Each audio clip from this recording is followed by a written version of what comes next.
पण त्याची संधी किंवा एक योग्य अशी एक दिशा मिळत नव्हती. तर मग ते एक्सपोजर मला हवं होतं आणि म्हणून मग मी प्रिसिजन जिनॉमिक्स हा जो नवीन आता एरा चालू झालेला आहे, म्हणजे एक आपला पूर्ण डीएनए ची जी कुंडली आपण म्हणतो त्याला जिनॉमिक्स असं म्हणतात, की माझ्या डीएनएत काय, मी काय आहे हे डीएनए थ्रू सांगणे म्हणजे जिनॉमिक्स. तर ह्याच्या आपल्यातले दोष पण कळतात तिथे, दोषही कळतात.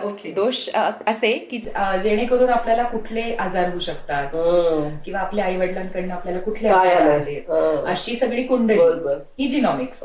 तर ह्याच्यामध्ये आता खूप बूम आलेला आहे आणि त्याच्यात लोक असा रिसर्च म्हणजे आता ते कमर्शियलाइजही झालेलं आहे की एखादा कॅन्सरग्रस्त पेशंट असेल तर त्याला एक्झॅक्टली कुठलं औषध द्यायचं हे त्या जिनॉमिक्स पूर्ण तो सिक्वेन्स बघून, म्हणजे त्याची पूर्ण कुंडली बघून कुठे कुठे प्रॉब्लेम आहे ते पाहून ते तेवढं औषध द्या.